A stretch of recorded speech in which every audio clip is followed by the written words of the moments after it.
अस्सलाम वालेकुम viewers, Pakistan property leader Bahria town Karachi के प्लेटफॉर्म से मैं हूं मुश्ताक हुसैन और मेरे साथ मौजूद हैं जाफ़र साहब।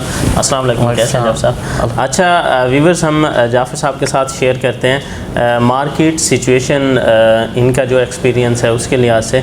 मार्केट के अंदर हम एक चीज़ देखते हैं जाफ़र साहब, वो ये है कि ग्राउंड फ्लोर, कोई भी प्रोजेक्ट आता है ना, उसका जो ग्राउंड फ्लोर होता है हालांकि वो काफ़ी महंगा होता है, लेकिन फिर भी उसकी अवेलेबिलिटी नहीं मिलती। इसकी क्या वजह है? इसकी अवेलेबिलिटी नहीं मिलती। एक तो आप यहीं से जैसे गेट से स्टार्ट करेंगे, जितने भी ग्राउंड बिल्डिंग्स बन भी क्यों नहीं रही, तो उनके ग्राउंड के ऑफिस सारे के सारे जो हैं वो पहले से सोल्ड हैं या रेंट आउट हो चुके हैं। यानी ये चीज़ यहाँ ये है, जो दिखता है वो बिकता है। सही है। देखें, अब ग्राउंड पे आपको शोरूम्स मिलते हैं, आपको स्टेट्स मिलती हैं, आपको फूड की चीज़ें, यानी वो फूड चेन्स की कुछ चीज़ें आपको मिल जाती हैं। जैसे आप मिडवे में जाते हैं, आपको वहाँ यानी पिज़्ज़ा हट्स वगैरह है, आपका बर्गर शॉप्स हैं, आपके जूसेस की हैं, आपके बाकी जैसे जमील वाले हैं, इस तरह के ना बहुत सारी शॉप्स मिलती हैं। वो ऐसा ही है कि अब देखें, जो ऊपर के फ्लोर्स हैं वो तो दिन को तो खुले होंगे। यानी मिसाल के तौर पे जिस फ्लोर पे हम बैठे हैं, जहाँ कोई भी फूड चेन कोई बनती है यहाँ, तो दिन को तो खुली होगी, लेकिन रात के 8 बजे के बाद तो इनकी लाइट्स वगैरह ये सारा कुछ बंद हो जाता है, लिफ्ट वगैरह, तो कोई भी नहीं आएगा। बिल्कुल। तो ग्राउंड पे आपको पता है सुबह 4 बजे तक हर चीज़ ओपन रहती है। हाँ जी। तो फिर उसके साथ आप बाहर चेयर लगा के बैठ सकते हैं, इस तरह से।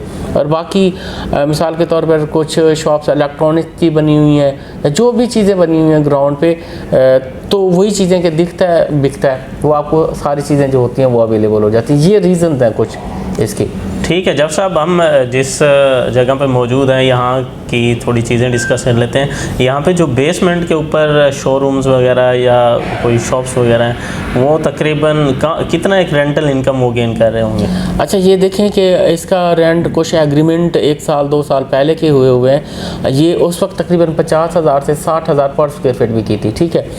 और 50,000 से 60,000 आप 1,000 स्क्वायर फीट लगा लो, क्योंकि उसमें मेज़नाइन और उसमें आपका बेसमेंट शामिल होता है। सही। तो राउंड अबाउट 5 करोड़ की बनती थी। तो उस वक्त इनका जो रेंटल इनकम थी वो 4 से 4.5 लाख पर मंथ इनको मिल रहा था, ठीक है। सही। 4 से। और अब देखें कि वही वाली चीज़ है, उनका जो रेट है वो तकरीबन डबल हो चुका हुआ है। यानी 1,000 स्क्वायर फीट का तकरीबन 9 करोड़ से लेकर 10 करोड़ तक रेट पहुंचा हुआ है। अगर मिनिमम से मिनिमम होगा भी सही कहीं तो 8 करोड़ होगा।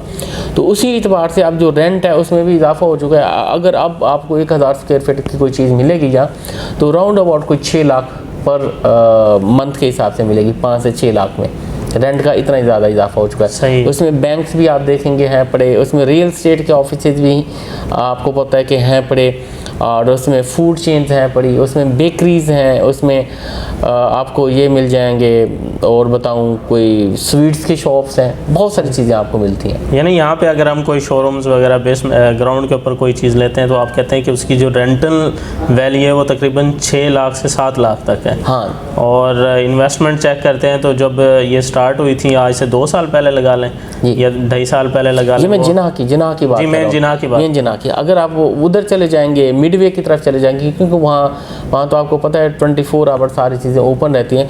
वहाँ रेंट जो है वो कम है। वहाँ रेंट कम होने की ये भी देखें कि वहाँ रेट भी आपको 50,000 55,000 पर स्क्वायर फीट के हिसाब से देना पड़ रहा है। वहाँ 1,000 स्क्वायर फीट की कोई भी अगर शोरूम होगा तो वहाँ आपका रेंट तकरीबन 3 लाख के राउंड अबाउट जो है वो पड़ रहा है। 3 लाख 3.5 लाख ऐसे चल रहा है। जैसे जैसे रेट उसमें भी इजाफा होता जाएगा, फिर उसका भी रेंट ऐसे ही सही हो गया। अच्छा जाफ़र साहब, अब जिस फ्लोर के ऊपर हम बैठे हुए हैं ये 5th फ्लोर है, तो इस ऑफिस का तकरीबन कितना रेंट है? इसका 1,25,000 रेंट। मतलब आप ये कह सकते हैं कि 4 से 5 लाख रुपए रेंटल इनकम में फ़र्क है यहाँ। बिल्कुल।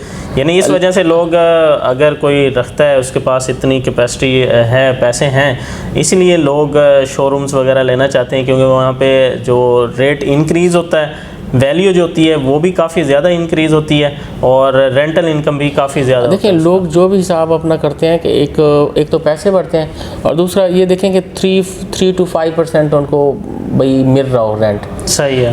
3 to 5% रेंट मिल रहा होता है, यानी मज़ीद भी जो रेंटल इनकम जहाँ जो कंसीडर की जाती है 8% तक की जाती है। सही ठीक है, 3 से लेकर 8% जो उनके टोटल इन्वेस्टमेंट है क्या उसका उनको रेंट मिल रहा है तो फिर ओके है। सही। वरना वो आपको पता है बैंक्स की तरफ भी कोई मूव करते हैं, यानी बैंक्स में अगर हम रख देते हैं तो हमें इतना इनकम, और लेकिन ये एक जायज़ तरीका है, एक हलाल तरीका है। आप इन्वेस्टमेंट करते हो, उससे आपकी ग्रोथ भी होती है आपकी प्रॉपर्टी की, क्योंकि आपकी प्रॉपर्टी की बैंक में ग्रोथ नहीं होगी किसी किस्म की भी। सही है।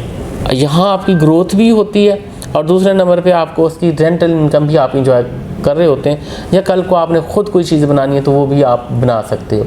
क्योंकि ये एक चीज़ मैं ये बताता जाऊँ, 1 लाख तक यहाँ पे हो चुका हुआ है, लेकिन कराची में जो रेट चल रहा है ग्राउंड फ्लोर का वो तकरीबन 4 से 5 लाख पर स्क्वायर फीट चल रहा है, और यहाँ अभी 1 लाख हुआ है। सही। अब ये देखें कि नियर फ्यूचर अगर कराची का हाफ ही होता है तो ये आलमोस्ट डबल, यानी 2 से 2.5 लाख पर स्क्वायर फीट हो जाएगा।